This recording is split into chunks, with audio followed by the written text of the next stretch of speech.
हमारे जैन धर्म के 24वें तीर्थंकर वर्धमान महावीर, भगवान महावीर का, और वो भी बिहार की धरती से।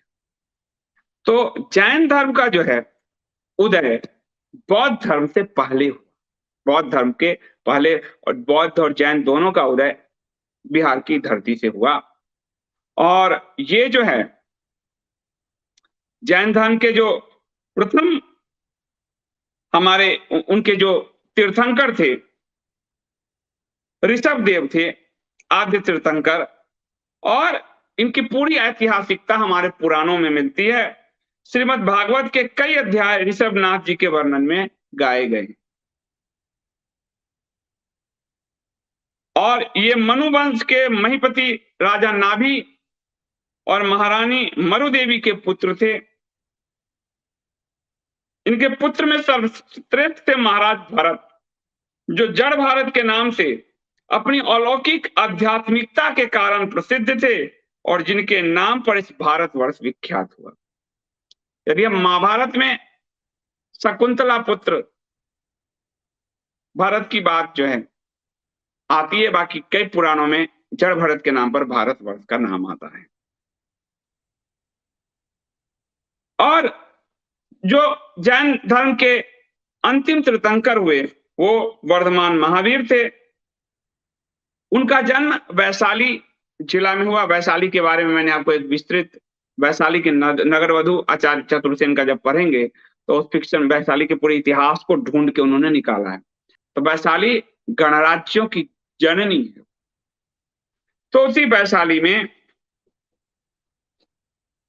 पार्थनाथ जी जो उनके 23वें तीर्थंकर थे, उनके करीब 250 वर्ष बाद वर्धमान महावीर जी का जन्म हुआ 656 ईस्वी में।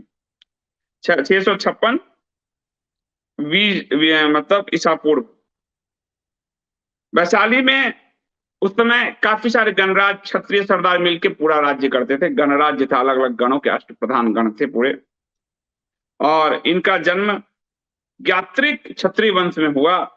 पिता का नाम था सिद्धार्थ, माता का नाम था त्रिशला। इनकी माता राजकन्या थी, और अपने कुल के नाम पर ही पाली ग्रंथों में इन्हें नाथ पुत्र के नाम से निर्देश किया गया है। इनका विवाह यशोदा देवी के साथ हुआ जो है, और इन्होंने माता पिता के अनंतर अपने ज्येष्ठ भ्राता नंदीवर्धन की अनुमति लेकर घर छोड़ दिया।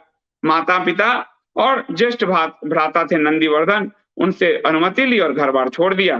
वैराग्य के बीज उत्पन्न हो गए थे, और 30 वर्ष की अवस्था में 672 ईसा पूर्व के आसपास इन्होंने कठोर साधना कर किया, और 13 वर्ष के निरंतर अभ्यास के बाद इन्हें ज्ञान की प्राप्ति हुई, जिसे जैन धर्म में कैवल्य की प्राप्ति कहते हैं। कैवल्य हमारे यहाँ कहते हैं ज्ञान मोक्ष, उनके यहाँ कैवल्य, कैवल्य यानी परम सत्ता की प्राप्ति, ब्रह्म की प्राप्ति, ज्ञान की प्राप्ति हुई।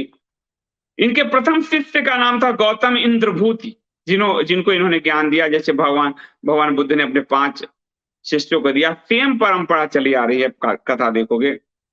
और फिर इन्होंने अंग, जो आज का भागलपुर है, मगध, कौशाम्बी आदि राज्यों के अधिपतियों को अपने धर्म का उपदेश दिया, जिनके फलस्वरूप वे इनके धर्म में दीक्षित होते चले गए। मैं जो आपको उदाहरण देता हूं, इसका उदाहरण आपको यहां और मिला कि राजा ने अपने धर्म अपनाए बदले तो प्रजा भी जैन होती चली गई। इसका प्रधान मगध की तत्कालीन राजधानी राजगीर थी, और इन्होंने जो है उत्तर भारत में अर्धमागधी भाषा के द्वारा अपने प्रभावशाली व्याख्यान से जैन धर्म का विस्तार प्रचार किया। और पावापुरी में 72 वर्ष की आयु में इन्होंने बुद्ध के निर्वाण से 50 वर्ष पहले महावीर ने निर्वाण प्राप्त किया। और इनको जो है आपको बाद में इस संप्रदाय में मतभेद हुआ, एक श्वेतांबर हो गए, एक दिगंबर हो गए। श्वेतांबर जिन्होंने श्वेत वस्त्र धारण किया, दिगंबर जिनकी दिशाएं हैं, जिनके वस्त्र हैं, जो मुनि हैं आप देखते होंगे जो वस्त्र विहीन रहते हैं, दिगंबर जैन कहलाते हैं। मौर्य वंश के संस्थापक और पूरे आर्यावर्त का एक छत्र जो सम्राट चंद्रगुप्त, वह भी जैन धर्म का धर्मानुयायी था।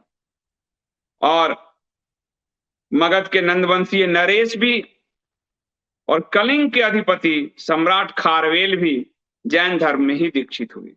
तो पूरी जनता जैन होती गई, बाद में फिर बौद्ध होती गई। तो सनातन की पुनः स्थापना शुंग वंश में हुआ। पुष्यमित्र शुंग ने जब आखिरी मौर्य बृहदत्त की हत्या की, तो वहां से फिर सनातन, और गुप्त वंश के समय सनातन अपने वैभव के पूरी शिखर पे पहुंचा।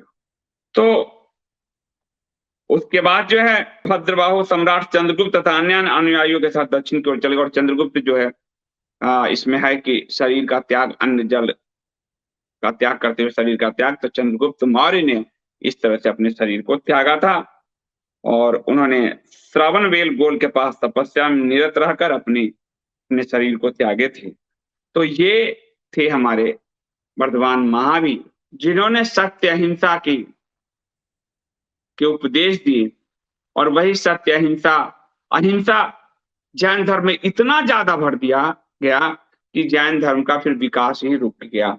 इसलिए जैन धर्म जहां आप देखेंगे बहुत कम मात्रा में जैन के लोग हैं, क्योंकि उनकी कठोर, धीरे धीरे वो जो है एडजस्ट जिन लोगों ने किया, फिर उसके बाद उनके 50 साल के गुजरने के बाद आप देखोगे कि जब बौद्ध धर्म आया, तो चूंकि जैन धर्म के तत्काल पीठ पर बौद्ध धर्म आ गया, तो बौद्ध धर्म पूरा छा गया पूरे। तो उसके कारण भी जैन धर्म थोड़ा पिछड़ गया। बौद्ध धर्म चारों पूरे एशिया सब जगह छा गया, और अशोक ने तो उसको सब जगह फैला दिया, श्रीलंका सब चारों तरफ।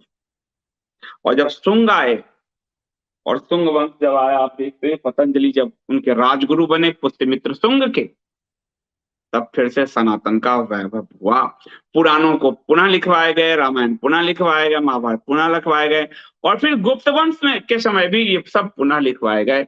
और अंत में आचार्य शंकर के कारण सनातन पूरे भारत में छा गया।